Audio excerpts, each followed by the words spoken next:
Well, I now have the chassis about 95% finished. And I think you can begin to see what it's going to look like now. So you can see it's a one passenger with power plant from a Yamaha Raptor 700 with the subframe that I built here earlier. So I used three different kinds of bars in the chassis. I used some 1-inch round in these sections here, all the round sections, because they are actually lighter per linear foot and do provide good strength in a linear sort of direction. But you see, I also used 1 by 1.5 rectangular sections too. Now, rectangular and square sections are stronger from a bending moment as far as when you're pushing against them. And I put the 1.5 inches this way and 1 inch this way. The reason for that is so I've got some side protection. So I've got 1 by 1.5 here, 1 by 1.5 here, and 1 by 1.5 here. So I've actually got a fair amount of side protection. I also worked in a roll bar up top. That is a little bit larger. I believe that's 1.5 inches. It was actually left over from another project. I was able to cut up and just use it as is. And then I have a fair amount of bracing. All the bracing you see, all these little tubes, are simply 1/2 inch tubes. The frame overall was designed for torsional strength versus loading. I find if you design for torsional strength, loading more or less takes care of itself.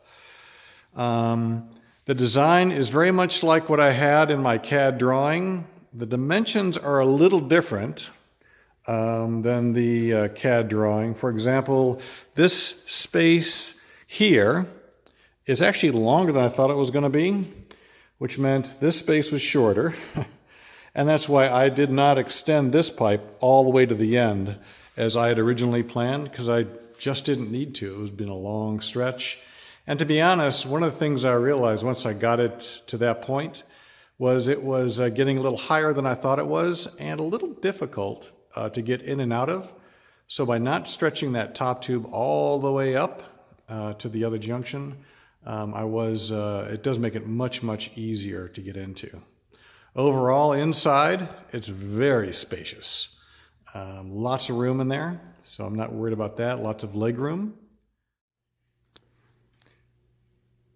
So my approach in building this overall chassis and suspension was different than a lot of other people on the low-cost forum. The way I see most of them being built is they start with a chassis and work out to the wheels. I did just the opposite. I've always heard that good handling starts at the tires and works its way in. So that's the way I designed it and built it.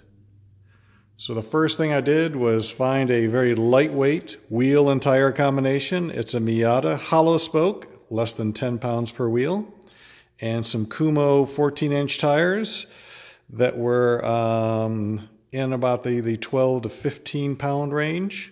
So just about as light as you could find wheels and tires. Then going to the adapters, which I sized to adapt from the Miata wheel to the Raptor 700 spindles, but also made sure that I had the proper backspace in combination between wheels and adapter. So I have actually almost no scrub radius. Actually, you should have a little bit. It gives you steering feel. But I certainly shouldn't have any steer bump from that.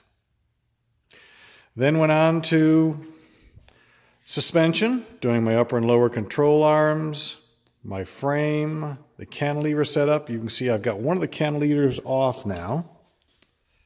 And this is what the bottom of one of the cantilevers look like.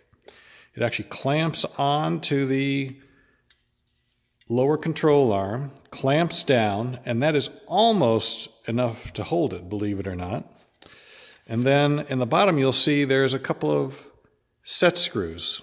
So I clamp it down, drive those set screws in, and it appears to be holding. I put it on the vise and put all the force on it that I could put on it, my entire weight, and it was not budging. So I think it's going to work. Okay? And that's the lever arm that attaches to the shock. Now the A-arms, the control arms, upper and lower control arms, the cantilevers, the front suspension, that all took me quite a while. I'll say it took me about 2 months. But that really was the hard part. Then on the back, I ripped off the front and basically encapsulated the rear into a subframe of its own, and then built the chassis in between. And like I say, it was more or less like just connecting the dots. But the interesting thing was I spent a lot of time, I said about 2 months, on the front suspension. I knocked out the chassis in about 2 weeks. It just went together so fast. It was actually a lot of fun to do.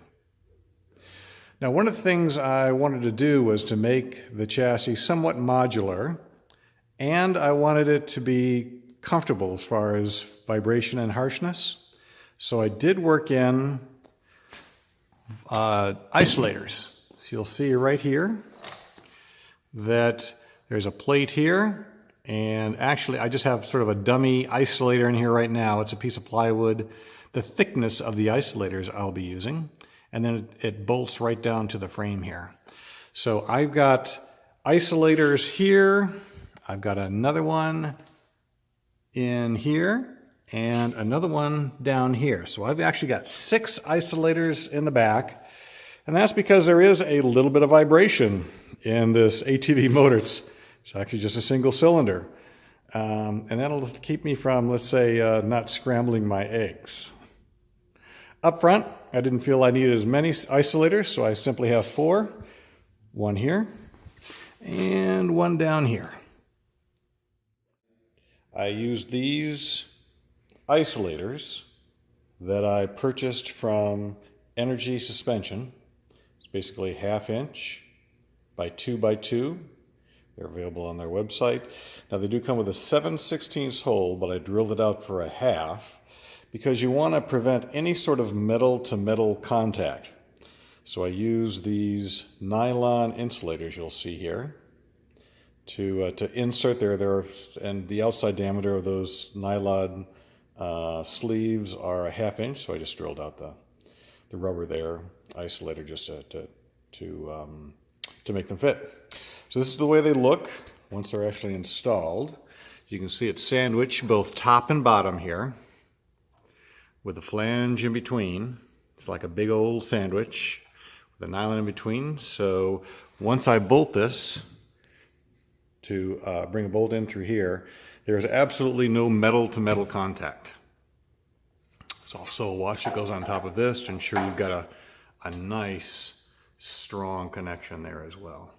But that fits around the nylon spacer.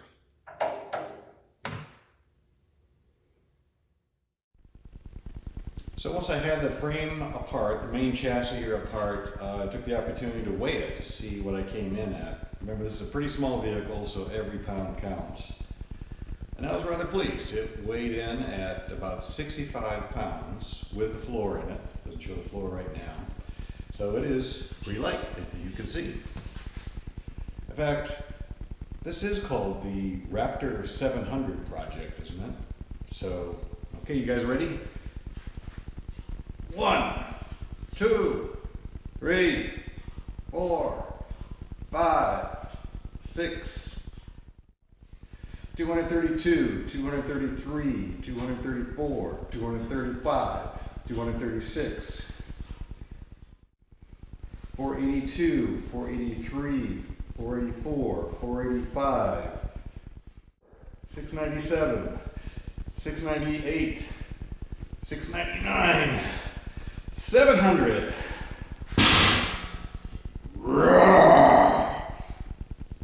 Or maybe what I should really say is